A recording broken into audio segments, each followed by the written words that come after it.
بسم اللہ الرحمن الرحیم اولئک الذین انعم اللہ علیہم من النبیین من ذریته آدم وممن حملنا مع نوح وذریته ابراہیم واسرائیل وممن هدینا واجتبینا اذا تتلی علیہم آیۃ الرحمن خروا سجدا وبکیا۔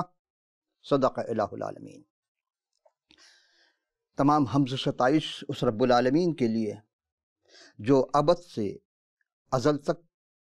ازل سے ابد تک ہمیشہ سے ہے، ابتدا بھی انتہا بھی، جو الفا اور اومیگا ہے اور اس کے سوا کوئی ذات نہیں۔ آج مسلسل حضرت ہود علیہ السلام سے متعلق ہماری گفتگو ہو رہی ہے، اور آج ہم ایک اور آیت آپ کی خدمت میں پیش کریں گے، لیکن آج کا جو سوال آیا ہے وہ ہے اہل اسلام کفار مکہ کے ظلم و تشدد سے پہلی بار جس ملک میں ہجرت کی وہاں کا بادشاہ کون تھا، یعنی وہ ملک کون تھا، وہاں کا بادشاہ کون تھا، اور انہوں نے ان کے ساتھ کیا سلوک کیا۔ یہ آپ سنتے چلے آ رہے ہیں۔ ہجرت حبشہ میں پیش کر چکا تھا، لیکن بعض لکھتے ہیں کہ یہ ہجرت حبشہ نبوت کے 5ویں سال، اور بعض مختلف روایات پیش کرتے ہیں۔ اور رجب کا مہینہ ہے، وہ لکھتے ہیں 16 افراد پر مشتمل مہاجرین کی قافلہ جب شعبہ کے بندرگاہ پہنچا تو ان کو حبشہ جانے والی 2 کشتیوں میں سوار کیا گیا۔ تمام تر روایات سے متعلق کسی نے 25، کسی نے 20، لیکن سب سے زیادہ جو ہے طبقات ابن سعد نے اپنی کتاب میں تحریر کی ہے۔ آئیے ہم دیکھتے ہیں کہ جب وہ کشتے میں سوار ہو گئے اور وہاں سے روانہ ہونے لگے، اہل مکہ کو جب اطلاع ملی تو وہ انہوں نے ان کا پیچھا کیا، لیکن اس وقت تک بہت دیر ہو چکی تھی، وہ کشتی ساحل سے دور جا چکی تھی، لہٰذا وہ ناکام لوٹے۔ آئیے سوال سے متعلق ہم یہ آیت پیش کرنے پہلے پھر ہم سوال کی جانب آئیں گے، اور یہ پارہ 6 سورہ المائدہ 5واں سورہ ہے، آیت نمبر ہے 51۔ یا ایھا الذین آمنوا تتخذوا اليہود والنصارى اولیاء بعضهم اولیاء بعض ومن یتولہم منکم فانہ منہم ان اللہ لا یہدی القوم الکافرین۔ اے ایمان والو، یہود اور نصارہ کو دوست نہ سمجھو، حلیف نہ سمجھو، یہ آپس میں ایک دوسرے کے دوست ہیں، حلیف ہیں، اور تم میں جو شخص ان کو یعنی یہود اور نصارہ کو دوست سمجھے گا یا حلیف سمجھے گا تو بے شک وہ انہی میں سے ہو جائے گا۔ یقیناً ظالم قوم کو ہدایت نہیں کرتا، یعنی یقیناً اللہ ظالم قوموں کو ہدایت نہیں فرماتا۔ اب آئیے ہم ذرا پھر غور کرتے ہیں یہود اور نصارہ، اس میں بھی 2 لفظ آئے ہیں، ایک یہود اور ایک نصارہ۔ سامعین اکرام، اس کا بھی کوئی ترجمہ نہیں ہے، لیکن میں ایک طالب علم کی حیثیت سے مختلف سوالات جو ذہن میں رونما ہوتے ہیں، آپ کے بھی ذہن میں رونما ہوتے ہوں گے۔ آئیے اس میں 3 جز ہے۔ پہلا جز یہ ہے کہ ایمان والوں کو مخاطب کیا جا رہا کہ یہود اور نصارہ کو اپنا دوست مت بناؤ۔ دوسرا جز یہ ہے کہ تم میں جو شخص یعنی ان کو یہود و نصارہ کو اپنا دوست سمجھے گا یا بنائے گا تو بے شک وہ انہی میں سے ہو جائے گا۔ یقیناً اللہ ظالم قوم کو ہدایت نہیں فرماتا۔ اب ایک تعلیم کی حیثیت سے مختلف سوالات جو رونما ہوتے ہیں عزیزان گرامی قدر، وہ یہ ہے کہ جو سوال آیا ہے کہ اہل اسلام پہلی بار جب جس ملک میں ہجرت کر کے جاتے ہیں، کیوں جاتے ہیں؟ کیا یہود کے ظلم سے یا نصارہ کے ظلم سے؟ نہ یہودیوں نے ظلم کیا ابھی، نہ نصارہ نے۔ پھر ظلم کس نے کیا؟ کفار مکہ نے، ان بت پرستوں نے، ان مشرکوں نے ظلم کیا تھا۔ تو اب وہ کہاں گئے تھے؟ یہ حبشہ گئے تھے، وہاں کا بادشاہ نجاشی تھا، اور نجاشی نے ان کا خیر مقدم کیا۔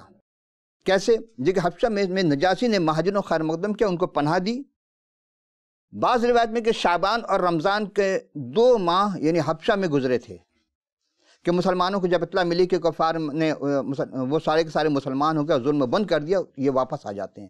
لیکن پھر یہاں معلوم ہوتا ہے کہ اطلاع غلط تھی، اور پھر یہ دوبارہ پناہ لینے کے لیے واپس چلے جاتے ہیں، اور مکہ نے نئے سرے سے مسلمانوں پر، مکہ کے جو کفار تھے انہوں نے ظلم ڈھائے اور اتنا زور شور سے اذیت پہنچائی کہ دوبارہ انہیں حبشہ کی جانب ہجرت کرنی پڑی۔ اور اس ہجرت میں 83 مرد اور 18 خواتین، کل 101 صحابہ یا صحابیات شریک ہیں۔ لیکن چونکہ سوال ہے اسی لیے اس کا جواب دے رہا ہوں، جبکہ یہ ہماری گفتگو سے بالکل ہٹ کر ہے، لیکن چونکہ آیات بھی اس قسم کی ہے، اسی لیے ہم نے اس کو یہاں پہ آپ کی خاطر ضم کیا، اور اہل مکہ نے جب یہ سنا کہ نجاشی نے مہاجروں کو اپنے یہاں پناہ دی، وہ کفار مکہ نے ان کا خیر مقدم کیا، ان کے ساتھ حسن سلوک کیا، تو وہ برداشت نہ کر سکے اور پھر یہ طے کیا کہ حال حال میں مہاجروں کو حبشہ سے نکلوا کر واپس مکہ لائیں گے، یعنی حبشہ سے ان کو نکلوا لیں گے۔ تو اس کے لیے انہوں نے ایک تجارتی قافلہ بنایا، رابطہ کیا تجارت کرنے کا۔ چنانچہ 2 تجربہ کاروں کو، یعنی عبداللہ بن ربیعہ اور عمر بن العاص، یہ اس وقت مسلمان نہیں ہوئے تھے، یہ کفار مکہ میں تھے، ان کی جانب سے گئے اور وزراء کے لیے تحائف لے کر گئے، اور مکہ کے جو تحائف تھی وہ چمڑے کے سامان زیادہ ہوتے تھے، مصنوعات بناتے تھے، چونکہ وہاں اونٹ کا بہت زیادہ استعمال تھا اور اونٹ ہی کے ذریعے کے چمڑے سے وہ زیادہ قیمتی جو مصنوعات بناتے تھے۔ کفار مکہ کی جانب سے ان نمائندوں کو پہلے جو حبشہ پہنچے تو انہوں نے نجاشی کے دربار کے جو وزراء تھے انہیں تحفے پیش کیے اور ان سے وعدہ لیا کہ وہ بادشاہ کو مہاجرین کو واپس کرنے پر آمادہ کریں گے۔ دیکھیں 2 بات، ایک تو تحفہ دیا، یعنی رشوت کی شکل میں تحفہ، جہاں آپ غلط کام کروانا چاہیں گے وہاں آپ کو گفٹ دینا پڑے گا، تحفہ دینا ہوتا ہے، یہ ہے دستور، اور جہاں جائز کام آگے وہاں کبھی بھی تحفے تو دیے جاتے ہیں، رشوت نہیں دی جاتی۔ تو انہوں نے رشوت کی شکل میں تحفے تو دیے لیکن رشوت دیا اصل میں، اور قریشی نمائندے آخر میں نجاشی کی خدمت میں تحفے لے کر حاضر عرض مدعا کیا ہے۔ کیا کیا؟ اب وہ الفاظ جو ہم نے قصص الانبیاء سے نقل کیا ہے، قصص الانبیاء علامہ ذوالفقار ساقی صاحب کے اور علامہ ابن کثیر صاحب کی کتاب سے نقل کیا ہے تو چاروں کتاب ہمارے سامنے۔ اس میں یہ کہ چند بے وقوف نوجوان اپنے قومی دین چھوڑ کر آپ کے ملک میں آ گئے ہیں، مگر آپ کے دین میں داخل نہیں ہوئے، بلکہ ایک ایسے دین میں کا اتباع کرتے ہیں جن سے ہم ناواقف ہیں اور نہ آپ واقف ہیں۔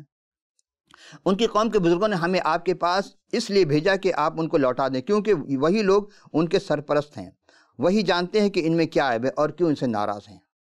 نجاشی سے وفد نے گزارش کی کہ ان مہاجروں کو اپنی بات کہنے کا موقع دیے جائیں گے، بغیر ان کے حوالے نہیں کیا جائے گا، یعنی اگر ایک کے کہنے پہ بات نہیں ہوگی بلکہ دوسرے سے بھی گفتگو سنی جائے گی۔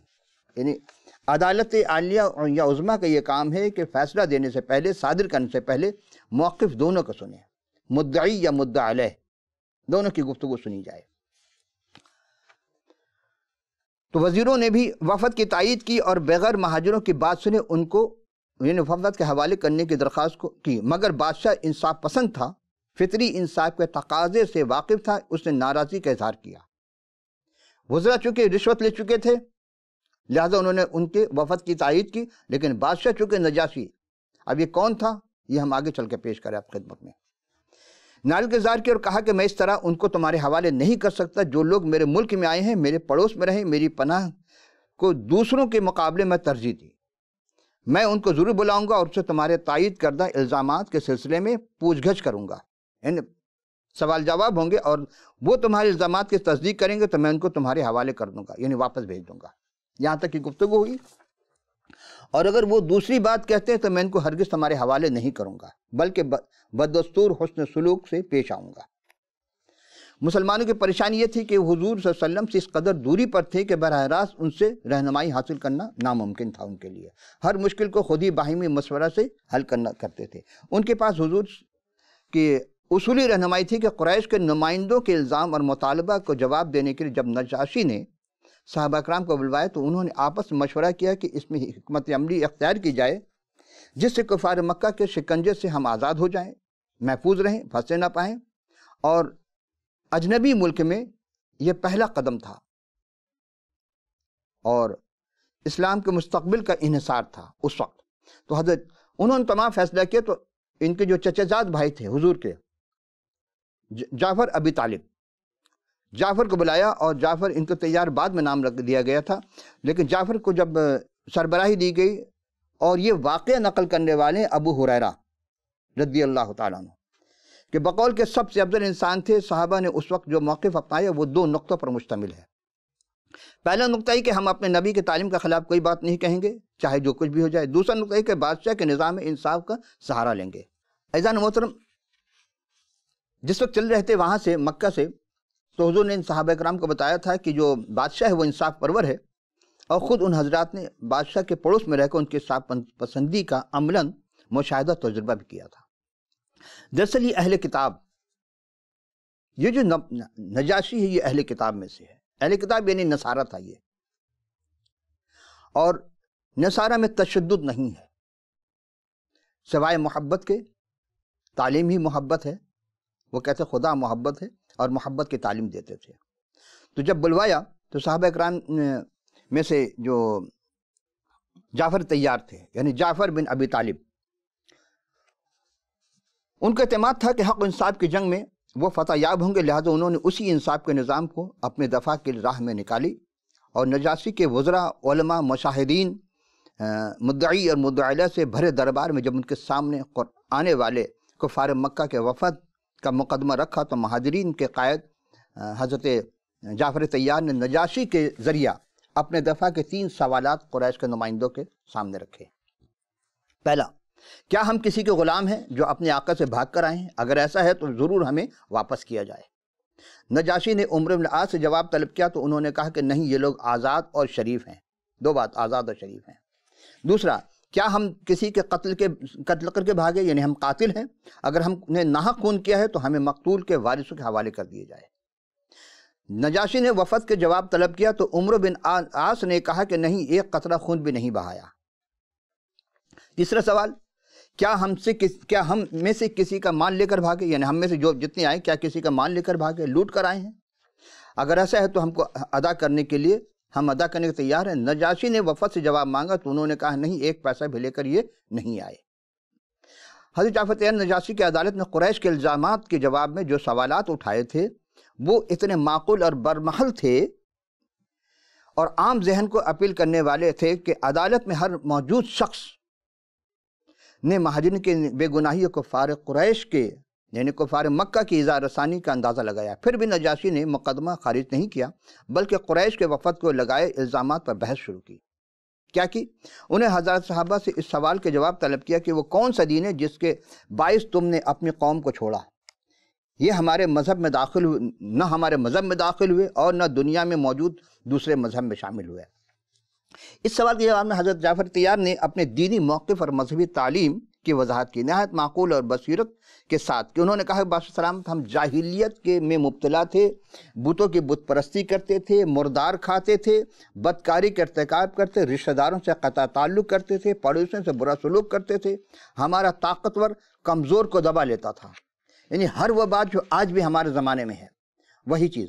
ہم اسی حالت میں تھے کہ اللہ نے ہمارے درمیان ایسا رسول بھیجا جس کے نسب، سچائی اور پاک دامنی وغیرہ سے ہم واقف تھے۔ انہوں نے ہمیں دعوت دی، ہم صرف ایک معبود کے پرستش کرتے ہیں، اس کے علاوہ پتھروں وغیرہ کے تمام بت سے ہم اور ہمارے آباء و اجداد جو پرستش کرتے تھے چھوڑ دی، یعنی سب کے سب بت پرست تھے۔ لیکن جب آپ آئے تو ہم نے ایک خدا کو ماننا شروع کیا۔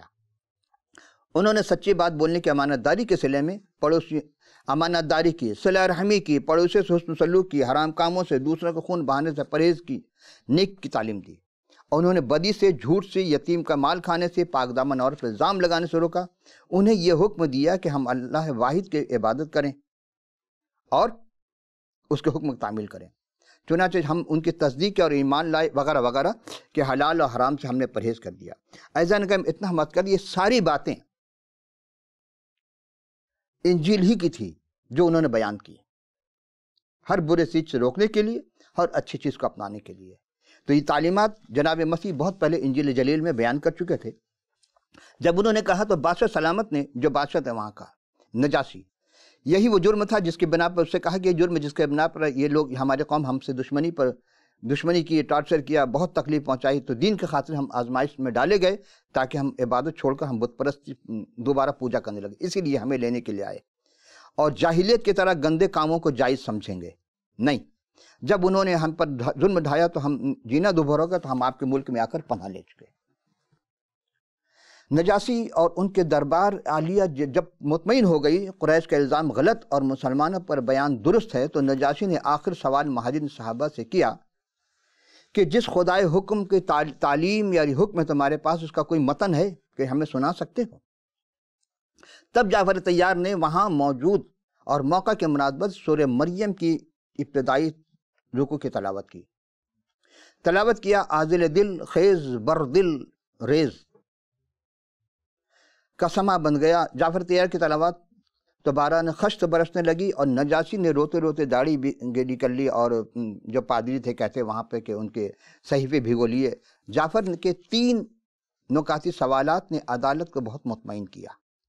اب ان کی تلاوت کرنے سے عدالت عالیہ کے دلوں میں فتح ہو گئی، دل جیت لیا۔ نجاشی انصاف پرور تھا، صاحب دل اور صاحب معرفت بھی تھے۔ انہوں نے عدالت نے فیصلہ سنا دیا، ان ھذا والذی جعل عیسیٰ یخرجن من مشکات وحدہ ان تلقاہ فلا واللہ لا اسمح علیک۔ بے شک یہ تعلیم جس کی تعلیم کو حضرت عیسیٰ لے کر آئے وہ ایک ہی سرچشمہ نور کے ضیاء پاشیاں ہیں۔ قریش کے نمائندے تم واپس جاؤ، ہرگز ان مہاجر کو تمہارے حوالے نہیں کر سکتا۔ قریش کے الزام کے جو نمائندے آئے تھے وہ مقدمہ ہار گئے، مگر نچلے طبقے جو بیٹھے تھے انہوں نے طے کیا کہ اگلے دن وہ نئے الزامات لے کر پھر آئیں گے اور بادشاہ سے مسلمانوں کی جڑ کو کاٹ دیں گے۔ عبداللہ بن ربیعہ اور عمرو بن العاص کو سمجھایا کہ ایسا نہ کرنا، اگرچہ وہ ہمارے دھرم کے خلاف ہے، ہمارے مذہب کے خلاف، مگر ہیں تو وہ ہمارے ہی بھائی بندے۔ مگر عمرو بن العاص نے نہیں مانا اور کہا کہ ضرور بادشاہ کو بتاؤں گا کہ یہ مسلمان حضرت عیسیٰ کو عبد نہیں مانتے، یعنی عبد مانتے ہیں۔ اگلے دن پھر دربار لگا، پھر قریش کے وفد آئے اور نئی چارج شیٹ داخل کی۔ کیا بادشاہ درخواست کے مسلمانوں کے جواب طلب کریں کہ مہاجرین عدالت میں حاضر ہوئے۔ بادشاہ سے پوچھا کہ تم عیسیٰ کو کے بارے میں کیا عقیدہ رکھتے ہو؟ قریش کے نمائندوں نے یہ سوچ کر چال چلی تھی کہ گزشتہ دن ان کے مشرکانہ مذہب کے خلاف مسلمان جو بیان دیا تھا، اس معاملے میں بادشاہ اور مسلمانوں کے موقف ایک، اس لیے بادشاہ نے ان کے حق میں فیصلہ دے دیا اور ہو گیا۔ اور جب بادشاہ کے عقیدے کے خلاف مہاجرین کا بیان دینا ہوگا تو یقیناً بادشاہ بھڑک جائے گا اور پھر ہمارے حق میں فیصلہ دے دے گا اور ہم انہیں اپنے ملک میں لے جائیں گے واپس۔ جعفر طیار، چنانچہ بھری دربار میں جعفر طیار نے بیان دیا کہ ہم ان کے بارے میں وہی کہتے ہیں جو اللہ اس کے رسول نے کہا، وہ اللہ کے بندے، اس کے رسول، اس کا روح اور اس کا کلمہ ہے۔ کیا مطلب؟ یہ روح اللہ اور کلمت اللہ، جسے کنواری مریم پر اللہ نے القا کیا تھا۔ نجاشی نے سن کر زمین پر ایک لکڑی اٹھائی اور کہا کہ جو تم نے کہا ہے حضرت عیسیٰ اس لکڑی کے برابر بھی مختلف نہ تھے۔ کہا ہے کہ حضرت عیسیٰ کی لکڑی کے برابر مختلف نہ تھے۔ تم لوگ جاؤ اور میرے ملک میں امن و امان کی زندگی بسر کرو، جو تم پر زیادتی کرے گا اس کا مواخذہ کیا جائے گا۔ اعزان گرامی قدر، اب سوال یہ ہے کہ بعض سیرت نگاروں لکھتے ہیں کہ نجاشی اور اسے قبیلے کے جو تھے انہوں نے اسلام قبول کر لیا۔ ٹھیک ہے، آپ کا جواب درست، چلیے میں مان لیتا ہوں۔ بعض سیرت نگار یہ بھی لکھتے ہیں کہ نجاشی نے نہ صرف مہاجر مسلمان میں عقیدہ کی تائید کی بلکہ حضور کی بھی شہادت دی۔ اور ابن سعد کا بیان ہے کہ نجاشی نے 7 ہجری میں اسلام قبول کیا۔ پھر ہے عبداللہ ابن مسعود کی روایت بھی ہے کہ نجاشی نے فرمایا کہ اگر میرے ملک کی ذمہ داری نہ ہوتی تو میں حضور کی خدمت خود آتا، وغیرہ وغیرہ۔ اب آئیے ہم آپ سے ایک بہت ہی اہم آیات کی جانب توجہ مبذول کرانا چاہتے ہیں۔ اجنبی ملک میں پہلا مقدمہ جو مسلمان جیتا، اس کے بعد تقریباً 15 سال حبشہ میں مقیم رہے۔ کتنے سال؟ 15 سال، 1-2 سال نہیں، 15 سال حبشہ میں مقیم رہے۔ وہاں کیا کرتے رہے؟ وہ تو نصارہ کا ملک ہے، بادشاہ بھی نصارہ ہے۔ آیات جو ہم پیش کر چکے اس میں کہ ان کو دوست مت بناؤ، یہود النصارہ کو دوست مت بناؤ۔ تو یہ کب کی بات ہے؟ اسلام کے ابتدائی دور میں تو سب سے زیادہ مدد اگر کی ہے تو نصارہ نے کی ہے، انہی لوگوں نے کی ہے جن کے خلاف کہا جا رہا ہے۔ اب آئیے، وہاں انہوں نے شادی بیاہ کی، کس سے کی؟ نصارہ سے کی ہوگی۔ ان کی اولادیں ہوئیں اور ایک پرامن شہری کی زندگی گزارتے رہے۔ قرآن کے سے یہ تو معلوم ہوتا ہے کہ مسلمان نجاشی کے قریب آباد تھے، 100 آدمیوں پر مشتمل ایک کالونی آباد ہو گئی۔ حبشہ کی یہ پہلی مسلم کالونی تھی، مگر ان کا ذریعہ معاش کیا تھا؟ کیا کرتے تھے؟ سماجی معاملات کیسے تھے؟ کتب سیرت میں ان کی جزیات نہیں ملتی، بس اتنا ہے کہ 15 سال رہے۔ البتہ اتنا معلوم تھا کہ نجاشی نے مہاجرین کی لباس اور طعام کی شکل میں کافی مدد کی، موسم کے اعتبار سے بھی اور ویسی بھی، یعنی خوراک اور لباس، یہی دو چیزیں انسان کو زندگی گزارنے کی چاہیے۔ مسلمان وہاں چھوٹا موٹا کاروبار کرتے رہے اور محنت مشقت کی روزی کماتے رہے۔ مہاجرین جب تک حبشہ میں رہے ملک میں خیرخواہی نجاشی کی دعا بھی کرتے رہے۔ لازمی ہے کہ آپ جس ملک میں رہیں گے اس ملک کے لیے خیرخواہ ہوں گے، دعا کریں گے۔ کیا ہم اپنے ملک کے لیے دعا کرتے ہیں؟ ایک سوال یہ بھی آتا ہے، نہیں۔ اعلان حکومت کے لیے دعا کرنا چاہیے کہ خدا ان کے ہاتھ مضبوط کرے، ان میں جو برائی ہے اس کو دور کرے۔ کیا ہم ایسا کرتے ہیں؟ نہیں ناظرین گرامی، آج سے کرنا شروع کر دیں۔ یہ دعا کرے جو بھی حکومت آئے جو ملک کے لیے اور عوام کے لیے بہترین ثابت ہو، پروردگار اسے حکومت میں لائے۔ آمین کہیے۔ اور خضوع اور خضوع کے ساتھ دعا کرتے تھے وہ لوگ۔ ام سلمہ کی روایت ہے کہ فدعونا الی اللہ للنجاة بالظہور علی عدو والتمکین لہ فی البلادہ، یعنی ہم لوگوں نے نجاشی کے لیے دعا کی اللہ دشمن سے فتح عطا کرے اور اس کے ملک میں اس قدر اقدار جما دے کہ ہم اقدار جما دے۔ اب آئیے ہم سورہ مائدہ، وہی آیت کہ جب یہودی اور نصارہ نے ان کو مدد کی تو پروان چڑھے۔ ایک اور آیت، لیکن یہاں ہم صرف آیت کو پڑھ کر جائیں گے، لیکن اس کا جواب ہم آپ کو اگلی نشست میں دیں گے، چونکہ ابھی ہماری گفتگو یہود سے متعلق ہو رہی ہے، یہود سے متعلق نہیں۔ یہود علیہ السلام سے متعلق ہے، اور یہود سے متعلق جب گفتگو ہوگی تو ہم پھر دیکھیں گے۔ لیکن اس میں ایک آیت یہ ہے کہ یہ بھی سورہ مائدہ کی 18 نمبر آیت ہے۔ وقالت الیہود والنصارى نحن انبیاء اللہ وحبہ قل فلم يعذبكم بذنوبكم بل انتم بشر ممن خلق یغفر لمن یشاء ویعذب من یشاء وللہ ملک السماوات والارض وما بینہما والیہ المصیر۔ اور یہود و نصارہ نے کہا کہ ہم اللہ کے بیٹے اور اس کے محبوب ہیں، آپ فرما دیجئے وہ تمہارے گناہوں پر تمہیں عذاب کیوں دیتا ہے، بلکہ جن کو اللہ نے پیدا کیا تم انہی میں سے بشر ہو، وہ جسے چاہے بخشش سے نوازتا اور جسے چاہے عذاب سے دوچار کرتا ہے۔ اور آسمان اور زمین اور وہ جو دونوں کے درمیان ہے سب کی بادشاہی اللہ کے لیے ہے، اسی کی طرف پلٹ کر جانا ہے۔ عزیزان گرامی، اس آیت میں بھی یہود اور نصارہ کا استعمال ہو رہا ہے، جس کے معنی یہود کیا گیا ہے۔ اور ایک اور آیت ہے، آیت میں 64، اس میں بھی یہی ہے تھوڑی سی بات۔ لیکن ہم یہ سوال کرتے ہیں کہ اگر یہود کہتے ہیں کہ اللہ کا ہاتھ بندھا ہوا ہے، ان کے ہاتھ باندھے جائیں، جو کچھ انہوں نے کہا اس کے باعث پر لعنت، بلکہ ان کے دونوں ہاتھ کشادہ ہیں جس طرح وہ چاہتا ہے۔ فرق یہ دیکھنا ہے کہ جس کے معنی فرق کیا ہے۔ وقالت الیہود اللہ مغلولہ، اور یہود کہتے ہیں کہ اللہ کا ہاتھ بندھا ہوا اور اس کے ہاتھ باندھے جائیں۔ اب اور جو کچھ انہوں نے کہا اس کے باعث ان پر لعنت کی گئی، ان کے دونوں ہاتھ کشادہ ہیں جس طرح وہ چاہتا ہے، خرچ کرتا فرماتا ہے، آپ کی طرف اللہ کے رب کی جانب سے نازل کی گئی، یقیناً ان میں اکثر لوگوں کو سرکشی اور کفر میں بڑھا دے گی، اور ہم ان کے درمیان روز قیامت تک عداوت اور بغض ڈال دیا ہے۔ جب بھی یہ لوگ جنگ کی آگ بھڑکاتے ہیں اللہ اسے بجھا دیتا ہے، اور زمین میں فساد انگیزی کرتے رہتے ہیں، اور اللہ فساد کرنے والوں کو پسند نہیں کرتا۔ سامعین گرامی قدر، یہ دو آیت یعنی اسی سورہ کی 18 اور 64 نمبر میں یہود کا استعمال ہوا، جس کے معنی یہودی ہے۔ اب اس آیت کا آغاز میں ہے کہ یہود کہتے ہیں کہ اللہ کا ہاتھ بندھا ہے، ہمیں اس بات سے قطعی انکار نہیں، لیکن یہ ہم آج اپنے تمام بیٹے بیٹیوں کو جو اکثر سوالات پوچھتے ہیں کہ دنیا میں جتنی بھی ترقی ہوئی ہے نظر آتی ہے تو یہی یہود و نصارے کی ایجادات ہیں، جو انسانیت کے فلاح و بہبود کے کام میں مصروف ہو رہے ہیں، صرف ہو رہے ہیں۔ آیا کہ یہود کی کس کتاب سے ماخذ ہے جس میں یہ تحریر ہے کہ اللہ کا ہاتھ بندھا ہوا ہے؟ ایک سوال آپ کے ذہن میں آتا ہوگا، کیونکہ کلام پاک سے صاف ظاہر ہے کہ یہودی جو رب تعالیٰ کی سب سے چہیتی قوم یعنی بنی اسرائیل، حضرت یعقوب علیہ السلام کا لقب اسرائیل، ان کی اولاد، اور انہی اولاد میں انہی کی اولاد کو بنی اسرائیل کہا جاتا، اور بنی اسرائیل پہلے ہی موحد تھے، آج بھی موحد ہیں۔ موحد یعنی واحد کے ماننے والے، ان کے وسیلہ نہیں رکھا انہوں نے۔ تو بھلا یہ بات ایک حقیقی خدا پرست یہ بات کیوں کہہ سکتی ہے؟ ممکن ہے کچھ لوگ جو یہودی کہلائے مگر نہیں تھے، کیوں کہیں ان کے الفاظ تو نہیں، یا جب یہودیوں نے غیر قوموں میں شادی کی رچائی، ان سے جو نسل چلی انہی لوگوں نے کہا ہو؟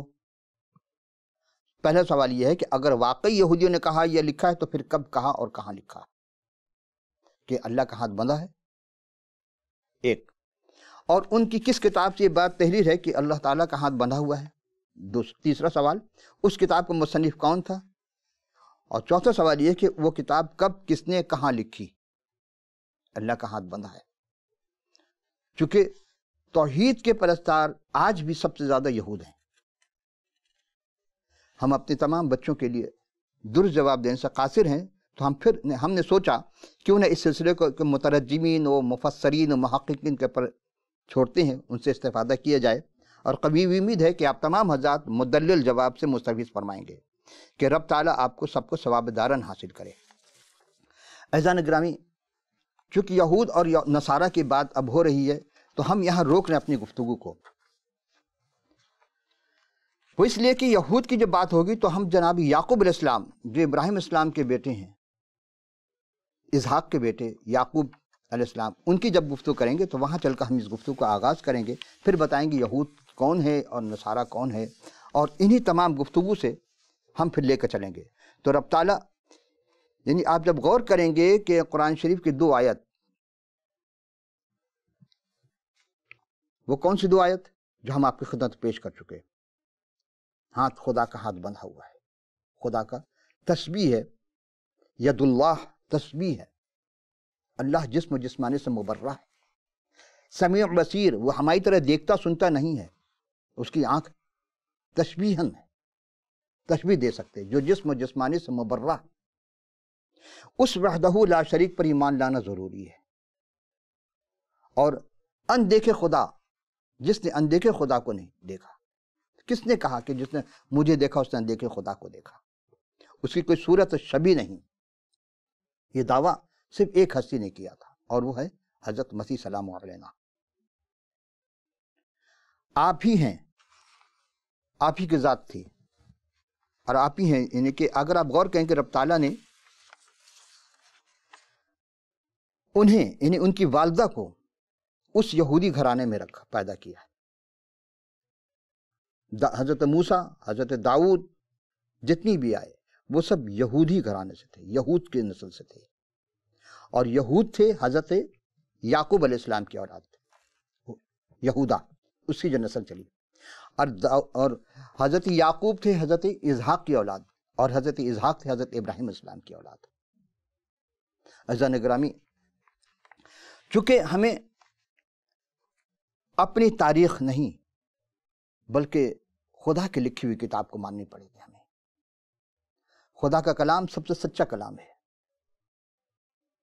ہم اگلی نشست میں پھر حاضر ہوں گے، اور اس میں آپ کو بتائیں کہ حضرت ہود علیہ السلام کا انتقال ہوا تو ان کا انتقال کس عمر میں ہوا، یہ کتاب قصص الانبیاء سے پیش کریں گے، اور پھر اس کے بعد ہم یہ بھی بتائیں گے آپ کو کہ ان کے مزارات کے متعلق کتنی روایتیں درج ہیں۔ اب دامن وقت میں چونکہ گنجائش نہ رہی تو آئندہ نشست سے پھر حاضر ہوں گے۔